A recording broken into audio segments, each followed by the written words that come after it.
Hello बच्चों। आज मैं आप लोगों को क्लास 8th की जो आपके पास एनसीईआरटी की बुक है ना मैथ्स की, उसमें हमने अपना chapter number 3 proportional reasoning 2 start कर रखा है। तो आप लोगों को पता है कि प्रोपोर्शनल रीजनिंग 1 हम ऑलरेडी कर चुके हैं बुक 1 में, जो पार्ट 1 था आपके पास मैथ्स की बुक का। ये पार्ट 2 की बुक में है आपके पास।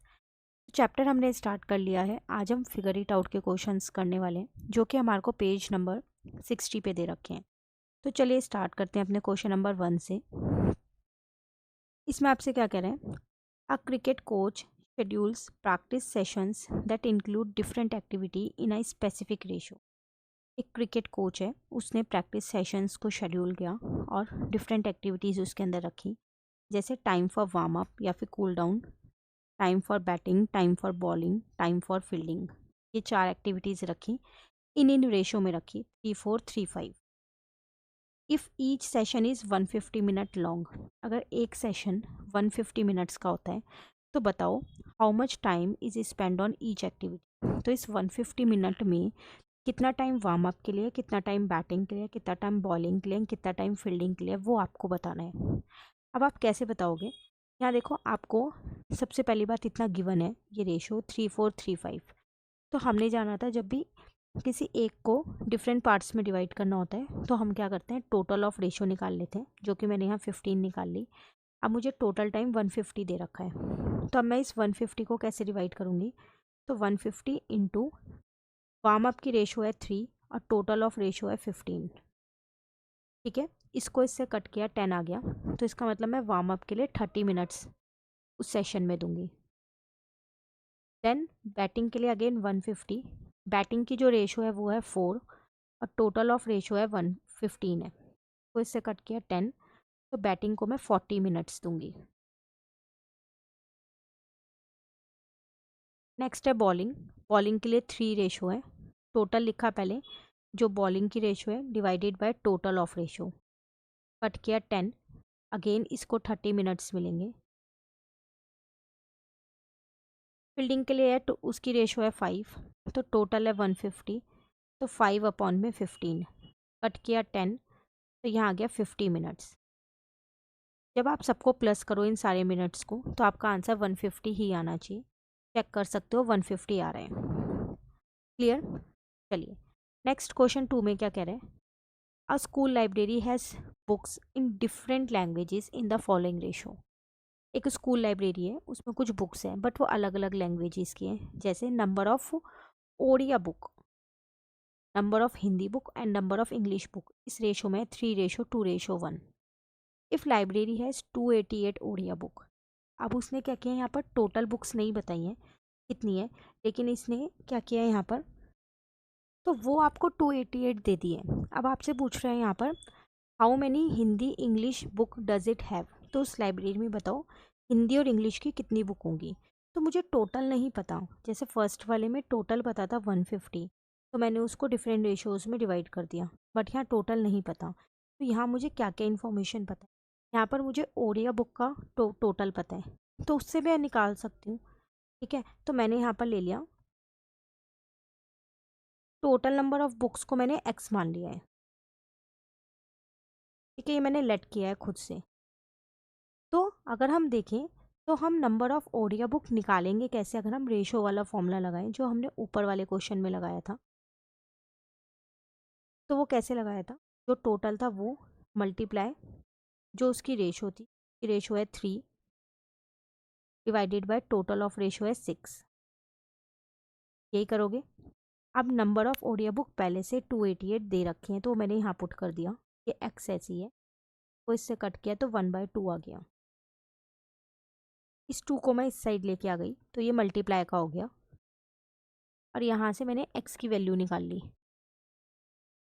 ठीक है ना, तो एक्स की वैल्यू मेरे पास यहाँ पर कितनी आ गई?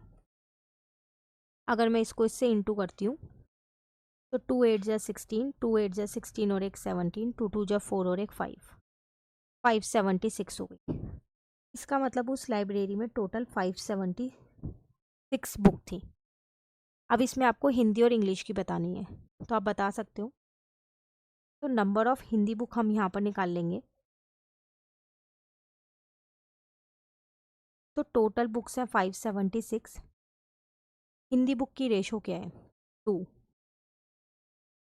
और टोटल है 6, तो इसे कट करोगे तो 1/3 आ जाएगा। जैसे आपने यहाँ कट किया था तो 1/2 आया था। अब 576 को क्या करोगे 3 से डिवाइड कर दोगे। तो अगर आप इसको डिवाइड करते हो, मैं डायरेक्ट डिवाइड करके आंसर लिख देती हूँ क्योंकि डिवाइड करना आप सभी को आता है। तो आपके पास आ जाएगा 192 बुक्स। सेम ऐसे इंग्लिश की निकाल सकते हो आप यहाँ पर, नंबर ऑफ इंग्लिश बुक्स। तो वो कैसे निकालोगे, टोटल ऑफ बुक्स है आपके पास यहाँ पर 576, इंग्लिश बुक की रेशो कितनी है आपके पास 1, टोटल रेशो है 6। 576 को 6 से डिवाइड कर दूँ तो 96 इंग्लिश की बुक आ गई। तो इट मीन्स इस क्वेश्चन में आपको एक चीज़ का ये गिवन था और आपको ये फाइंड करना था। क्लियर। चलिए अब आते हैं अपने क्वेश्चन नंबर 3 पे। यहाँ पर आपसे कह रहा है I have 100 coins in a ratio. मेरे पास 100 कॉइन्स हैं, मुझे नहीं पता उस 100 कॉइन में से कितने कॉइन 2 रुपये वाले हैं, कितने 5 रुपये वाले हैं, कितने 10 रुपये वाले हैं, कितने 1 रुपये वाले हैं, और टोटल मिला के 100 कॉइन्स हैं। तो उसमें से कुछ कॉइन्स 10 वाले हैं, कुछ 5 वाले हैं, कुछ 2 के हैं और कुछ 1 के हैं इस रेशो में। How much money do I have in coins. तो कॉइन्स में बताओ मेरे पास कितने पैसे हैं। मेरे पास सिर्फ 100 कॉइन्स, मैंने नंबर ऑफ़ कॉइन्स काउंट किया, मुझे नहीं पता कि कितने पैसे हैं, वो मुझे बताना है। अब वो तभी बता पाऊँगी जब मुझे ये पता होगा कि मेरे पे 10 रुपये के कॉइन कितने हैं, 2 रुपये के कितने, 1 रुपये के कितने, 5 रुपये के कितने हैं, है ना। तो पहले हम इनकी रेशो जो दे रखी है उसका यूज़ करते हैं।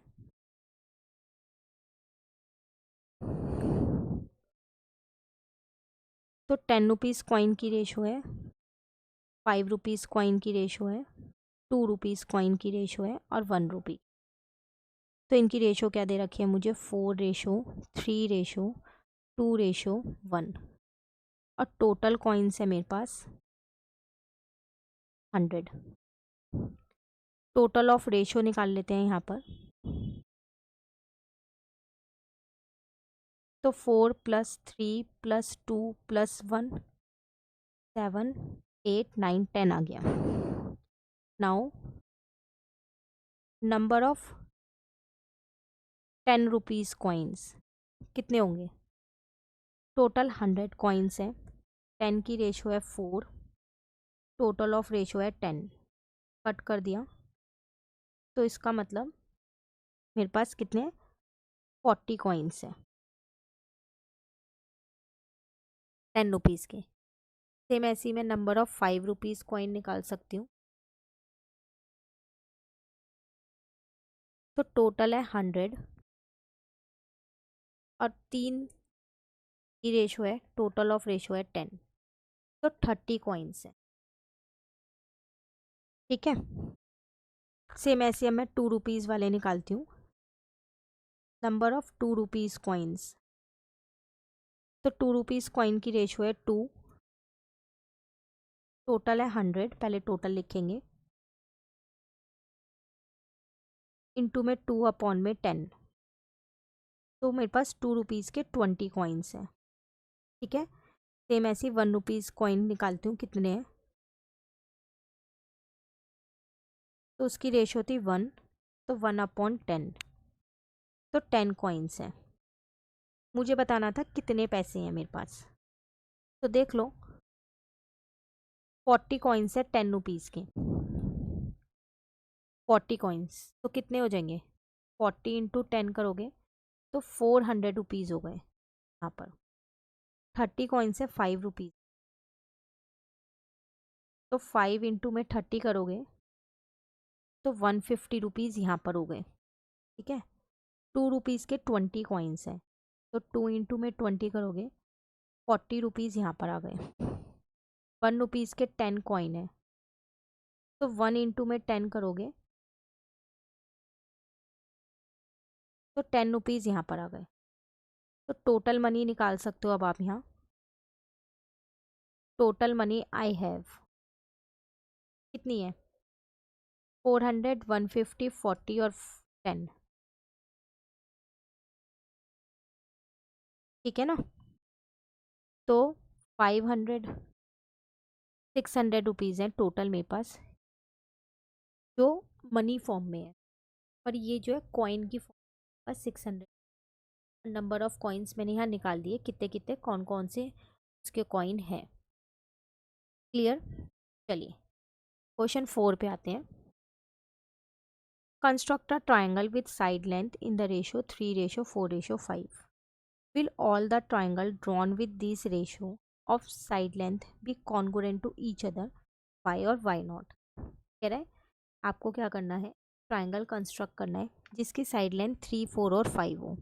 तो आप इजीली उसको कंस्ट्रक्ट कर सकते हो इस ट्राइंगल को। ठीक है, तो कोई सी भी साइड लेंथ आप ले सकते हो, बट रेशो 3, 4 और 5 आनी चाहिए। तो कह रहे हैं इस रेशो से जितने भी मैं ट्राइंगल्स कंस्ट्रक्ट करूँगी या करूँगा, तो क्या वो आपस में कॉन्ग्रुएंट होंगे, क्यों होंगे, तो क्यों होंगे, और नहीं होंगे तो क्यों नहीं होंगे। सबसे पहली बात, अगर मैं कंस्ट्रक्ट करूँ यहाँ पर,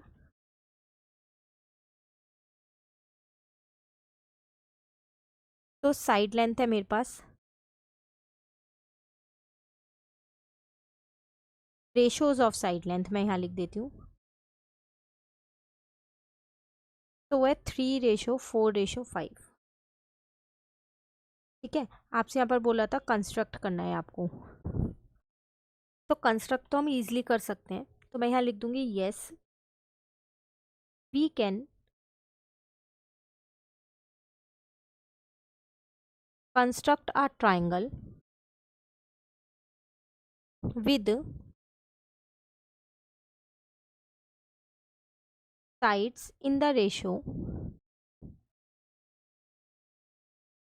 3:4:5। अब कह रहा था अगर ऐसी कोई सिमिलर रेशो और हो तो वो सारे ट्राइंगल्स आपस में कॉन्ग्रुएंट होंगे, नहीं। क्यों? जैसे पहले रीजन लिख देती हूँ, फिर एग्जांपल से समझा दूंगी मैं। तो यहाँ पर लिख देते हैं triangles with sides in the same ratio are similar. वो सिमिलर ट्राइंगल्स हो सकते हैं बट वो कॉन्ग्रुएंट नहीं हो सकते। क्यों? क्योंकि उनका साइज चेंज हो जाएगा, नॉट कॉन्ग्रुएंट। ठीक है, कॉन्ग्रुएंट ट्राइंगल्स के लिए उनकी जो साइड लेंथ है वो एग्जैक्टली सेम होनी चाहिए, इक्वल होनी चाहिए। ठीक है, खाली रेशो सेम होने से कुछ नहीं होता। अब एग्जांपल देखो, मैंने दो ट्राइंगल यहाँ बनाए। ट्राइंगल 1 जिसकी साइड ली मैंने 3 सेंटीमीटर, 4 सेंटीमीटर, 5 सेंटीमीटर। आप नॉर्मली एक ट्राइंगल ऐसा बना सकते हो, ये 5 सेंटीमीटर, ये 3 सेंटीमीटर, ये 4 सेंटीमीटर का। ठीक है, अब मैंने एक और ट्राइंगल बनाया जिसमें रेशो यही रहेगी 3, 4। वो लिया मैंने 6 सेंटीमीटर, 8 सेंटीमीटर और 10 सेंटीमीटर। जब आप सॉल्व करोगे 6, 8 और 10 की रेशो निकालोगे सिंपलेस्ट फॉर्म में, तो यही आएगी 3, 4, 5। अब ये वाला ट्राइंगल मैंने यहाँ बना दिया, तो ये ले लिया मैंने 10 सेंट, ये ले लिया 6, ये 8। तो क्या ये दोनों ट्राइंगल्स कॉन्ग्रुएंट हैं? नहीं, इनकी रेशो सेम है बट ये कॉन्ग्रुएंट नहीं है। क्यों? क्योंकि इनका साइज अलग। तो ये सिमिलर ट्राइंगल है, तो हम यहाँ लिख देंगे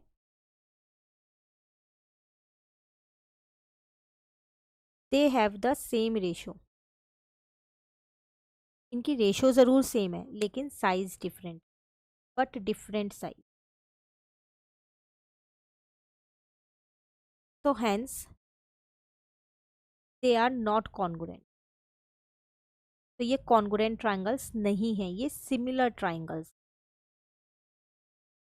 क्लियर? क्वेश्चन नंबर 4 क्लियर हो गया।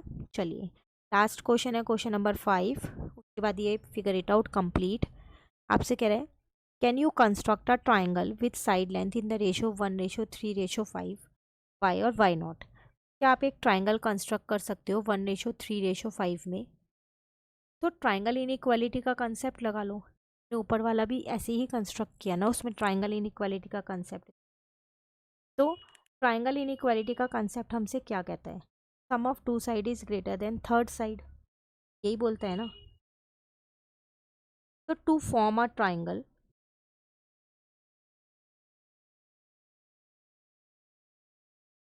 The sum of two sides of a triangle must be greater then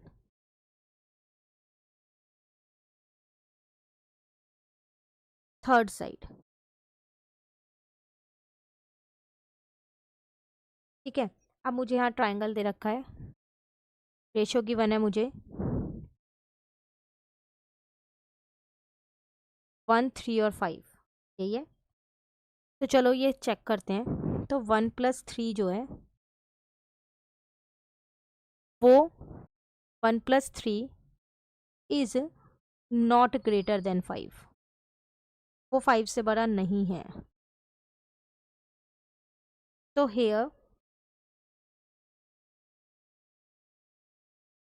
triangle inequality rule is violated, मतलब वो यहाँ पर रूल नहीं लग रहा।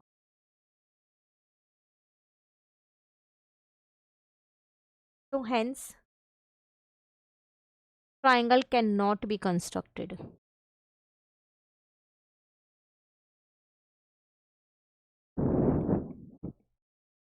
क्लियर? क्लियर। तो यहाँ पर आपसे पूछ रहा था कि आप ट्राइंगल बना सकते हो, तो आपने ट्राइंगल इनइक्वालिटी का कंसेप्ट देखा, वो इसके अंदर नहीं लग रहा, तो आपने सीधा सीधा बोल दिया कि यहाँ पर ट्राइंगल इनइक्वालिटी का कंसेप्ट नहीं लग रहा, तो हम ट्राइंगल नहीं कंस्ट्रक्ट कर सके थे। क्वेश्चन नंबर 4 में सीधा ही बोल रहा था कि कंस्ट्रक्ट करो, तो मतलब वहाँ ट्राइंगल इनइक्वालिटी का कंसेप्ट लग रहा था, इसलिए उसने सीधा सीधा बोला को कंस्ट्रक्ट करो। तो वहाँ पर आपको ट्राइंगल इनइक्वालिटी का कंसेप्ट चेक करने की ज़रूरत नहीं है। क्लियर हो गया? तो ये 5 क्वेश्चन थे जो हमारे आज की क्लास में कंप्लीट होते हैं। नेक्स्ट टॉपिक है हमारे पास जिसमें हम पाई चार्ट बनाना सीखें, इसे नेक्स्ट क्लास में करेंगे। Thank you.